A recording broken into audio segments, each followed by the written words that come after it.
what's the size of the risk. I think there might be a different percentage, and it might be more than 5 or 10 a lot of the time. But the basic principle, I think, for every buyer of reinsurance, which is spread, diversification, if we know nothing else in the last few weeks, there is no balance sheet so big or so strong that it's impregnable. So, by all means, spread the risk. John, you want to add? Jean-Luc? Or Pat? In reality,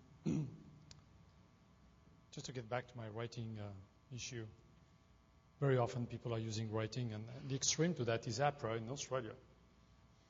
Because in Australia, the credit you're getting on your balance sheet is directly linked to the rating of your reinsurer, which in the current situation shows interesting shed some light on this aspect. So syndication is good for the reason that Chris explained. Now, conversely, again, I would suggest that it's very dependent on the size of the reinsurer and the risk appetite. And I'm not sure that many reinsurers actually communicate very clearly what is their risk appetite. So a year ago, we went public, and we said to all investors, okay, we have a simple policy, which is you take our surplus, and we don't have any debt. On a net basis, we're not going to expose at the 250-year return period more than 25% of our equity. Interestingly enough, we didn't get any credit for that because I don't know that many companies. We did some research and say, can we benchmark this number against our competitors' number? And actually, not that many come up with, I said not that many, Pat. I don't want to be too specific. But very few actually communicate this number. And I would suggest at least it gives some light for the buyers. Because even if you allocate 5% of your program to someone, it doesn't mean this company is going to be around to pay you in a big cat scenario. The question is, but the sum of the 5% is how much? So I think it's slightly, I would encourage everybody to think about this and look at this, even though I totally support the syndication. But then allocating share, for me, it's probably a slightly more complex approach. I agree 100% with that. I think the decision about where you place your reinsurance and how broadly you spread your reinsurance is dependent upon your ability to truly assess the creditworthiness, the counterparty risk that exists within any reinsurance company. And you should ask for a minimum for exactly the type of information that we're talking about here. You should demand that we tell you what our risk appetite is, how much risk we're currently carrying in the portfolio for the significant risks, not just the total risk, but for the significant risks or a casualty or a cat, and that you can make an informed decision about how much you want to actually put with that individual company. I would make another thing is you shouldn't have 100% or 50% with any one reinsurer, because if you have 100% with one reinsurer, you are dependent upon the reinsurer. And when the reinsurer decides he changes his risk appetite, or she changes her tolerance for risk, or decides that we're going to impose certain restrictions on you or we're not going to write it, you don't have any alternative. You are going to have to deal with that or go into emergency mode. And if you have a reasonable number of reinsurers, in fact, it protects you against us when we do our sometimes arbitrary underwriting and pricing decisions. And I think that's very helpful to you. Other comments? Let the record reflect it wasn't until the first afternoon that rating agencies were mentioned. We're keeping our blood pressure down. Well, I guess I'll follow up with a question. What is it that you worry about the most? What gets to the top of your list of things as CEOs that you are concerned about? You've heard about the financial crisis. You've heard about the market here. You've heard about what's going on in the rest of the world. What do you worry about? Instead of everything. Yes. You want me to go first on that one again? I have nothing sensible to say. You worry about what you don't know, and that's what I worry about, but I can't tell you what it is I don't know. A lot. A lot. It would take too long. You worry that there's something going on that's not been thought about, not modeled. Yeah. If you look backwards, who would have thought that 2 towers in Manhattan could be struck at the same time by 2 planes? Well, actually, it didn't require rewriting the laws of physics to do it. We just thought of it as being too improbable to conceive. That has happened. It's things that kind of where we didn't think sufficiently out of the box and we should have done. That frightens me. But if you ask me, what is it that you're worried about? I don't know, because I haven't figured it out yet. That's not too confused a response. It's a tough old question. Worried about people like me asking questions like that. That's a big worry too. When you're on stage, in front of 200 people. Maybe real quickly, I guess 2 things. I think to Chris's point, I stay up worrying about correlations that I don't know about, primarily correlations between the asset side and the liability side of the balance sheet, where I get hit twice. I think it was a real wake-up call when Enron happened, and I caught it 4 different places. 2 on the asset side and 2 on the liability side.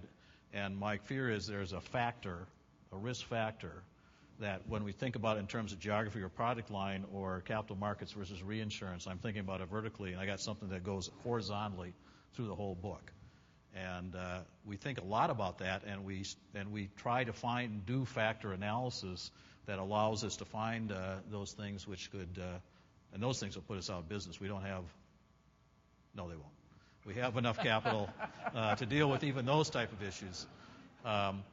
But those are a real big concern. I think in the shorter term, as I said in kind of my opening remarks, I am concerned about casualty loss trends, both in Europe, in the United States, and potentially here in Canada. I think we've been at a historical low point for the last 5 or 6 years.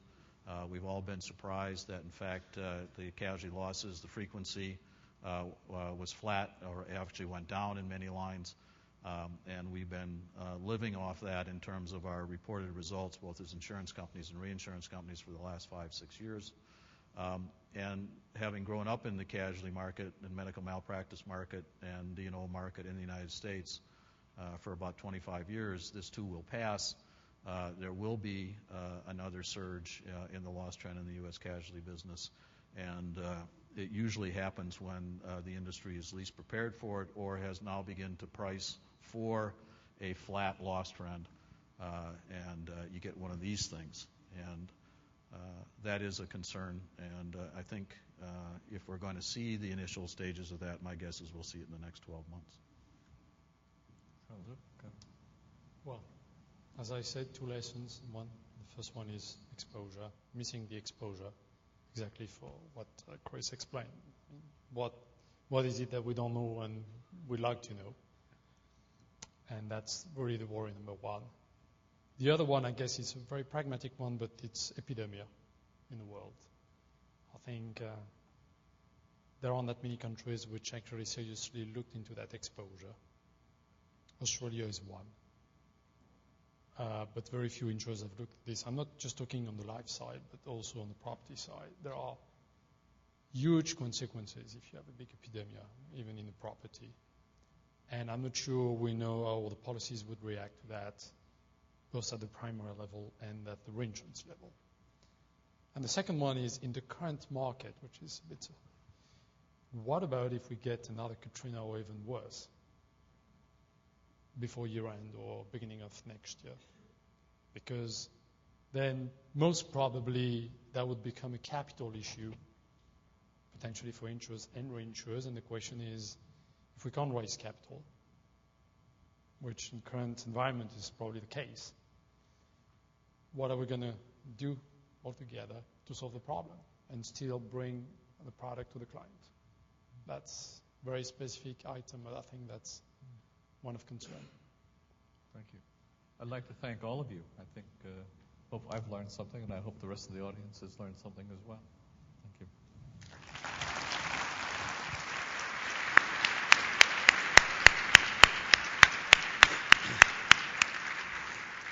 I think that was excellent dialogue and excellent discussion. I'm a bit of a junkie on interesting statistics, and I picked up a couple that I'll be able to use at cocktail parties, that there's only 43 life actuaries in China. That's mind-boggling.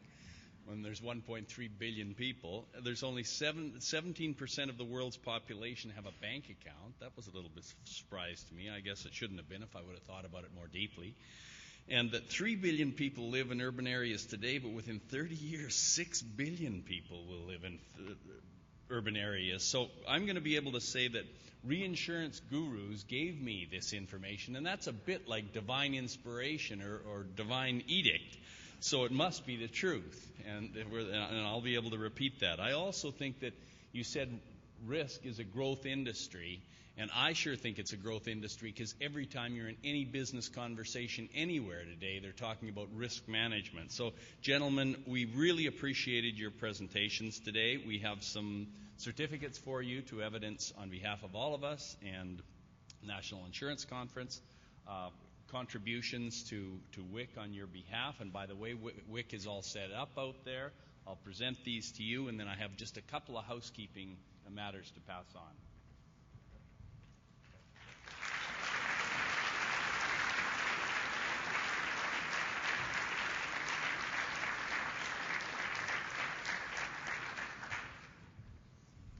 Okay, first of all,